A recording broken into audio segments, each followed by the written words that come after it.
বাংলাদেশের চলমান রাজনৈতিক আলোচনার কেন্দ্রে এখন একটি মাত্র বিষয় জুলাই জাতীয় সনদ। অন্তর্বর্তী সরকারের প্রধান উপদেষ্টা অধ্যাপক মোহাম্মদ ইউনূস ঘোষণা দিয়েছেন, জাতীয় নির্বাচনের দিনই একই সঙ্গে অনুষ্ঠিত হবে গণভোট। এতে হ্যাঁ ভোট পেলে বাংলাদেশ প্রবেশ করবে 2 কক্ষ বিশিষ্ট নতুন সংসদীয় কাঠামোয়।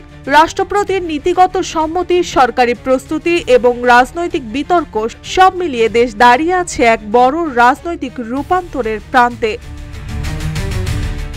জুলাই সনদে প্রস্তাবিত পরিবর্তনগুলোর মধ্যে সবচেয়ে আলোচিত বিষয় হচ্ছে 100 সদস্যের উচ্চকক্ষ গঠন, যেখানে আসন বণ্টন হবে সংখ্যা অনুপাতিক প্রতিনিধিত্ব বা পিআর পদ্ধতিতে। সরকার মনে করছে এতে জাতীয়ভাবে সব রাজনৈতিক শক্তির প্রতিফলন ঘটবে এবং সংসদে বাড়বে ভারসাম্য ও আলোচনার সংস্কৃতি। তবে বিএনপি সহ বেশ কিছু দল পিআর পদ্ধতির বিরোধিতা করছে। তাদের দাবি, নিম্ন কক্ষের আসন সংখ্যার ভিত্তিতে উচ্চকক্ষ গঠন করা উচিত।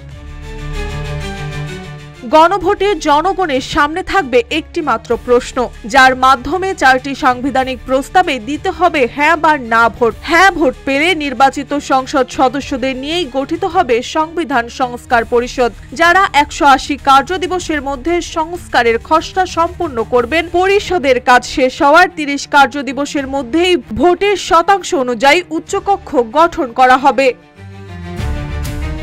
গণভোট ঘিরে সরকার জোর দিচ্ছে ডিজিটাল প্রচারে। তথ্য ও সম্প্রচার মন্ত্রণালয় থেকে শুরু করে চলচ্চিত্র ও প্রকাশনা অধিদপ্তর সবাই জনসচেতনতা তৈরির প্রস্তুতি নিচ্ছে। দেশের 80-90% মানুষ অনলাইনে সক্রিয় থাকায় ডিজিটাল মাধ্যমই হবে প্রচারের প্রধান অস্ত্র। তবে চ্যালেঞ্জও কম নয়। নির্বাচন ও গণভোট একই দিনে আয়োজন করা প্রশাসনিকভাবে কঠিন হতে পারে। ভোটার বিভ্রান্তির ঝুঁকিও রয়েছে। রাজনৈতিক দলগুলোর মতভেদ এবং আইনগত জটিলতাও বড় বাধা। বিশ্লেষকদের মতে, জুলাই জাতীয় সনদ সফল হলে বাংলাদেশের রাজনৈতিক ইতিহাসে শুরু হতে পারে নতুন অধ্যায়, আর ব্যর্থ হলে এটি থেমে যেতে পারে অসমাপ্ত সংস্কারের দীর্ঘ পথেই। মার্জিয়া মৌ, রূপালী বাংলাদেশ।